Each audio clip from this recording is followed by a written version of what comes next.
Hello everyone. Tonight I want to talk a little bit about the question of whether or not the federal government should be providing relief and aid for the people of this country. I'm of the opinion that the federal government providing aid for the people in the country is actually uh, unconstitutional. It's not found in the Constitution anywhere that the government should be providing, or they're talking about the federal government should be providing relief for people.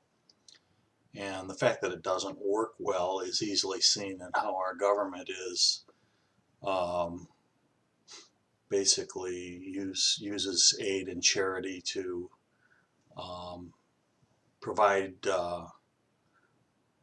things that people need, and basically does it to solicit votes um, in order to get people to vote for their particular party or whatever.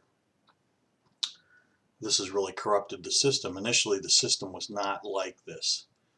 This uh, this government providing for aid for the people didn't actually start to occur till around the Depression, when Roosevelt instituted federal relief. Before that time, it was provided relief for people was provided by charities and um, local governments, and some by the state. And this worked a lot better because it discouraged fraud, the fraud that we now have in the federal government. I'm reading from a book here. It's called New Deal or Raw Deal: How FDR's Economic Legacy Has Damaged America. It's by Burton Folsom Jr. Just to read a small section of this so you can understand what I'm saying. Throughout American history, right from the start, charity had been a state and local function. Civic leaders, local clergy, and private citizens evaluated the legitimacy of people's need in their communities, or counties, churches, and other organizations could then provide food, shelter, and clothing to help victims of fires or women abandoned by drunken husbands.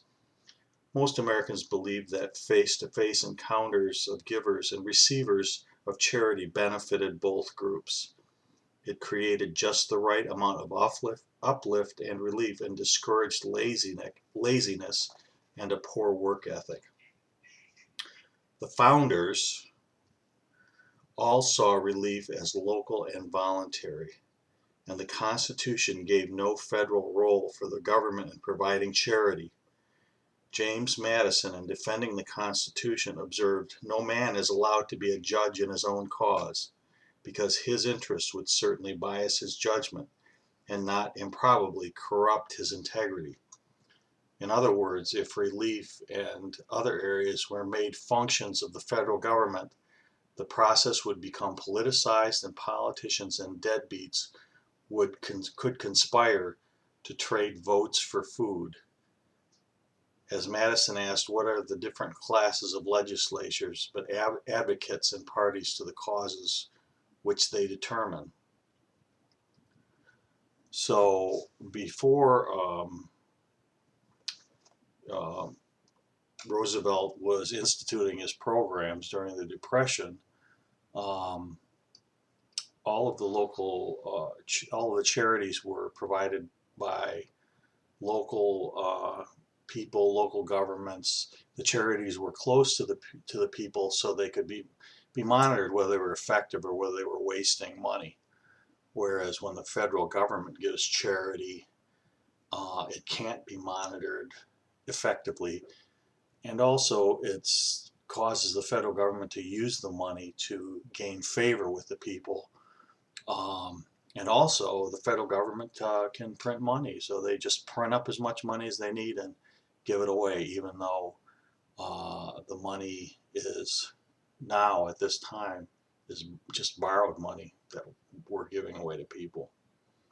Um, this shouldn't be. This is something that in this country we need to change. We need to stop, make it illegal for the federal government to provide aid to people.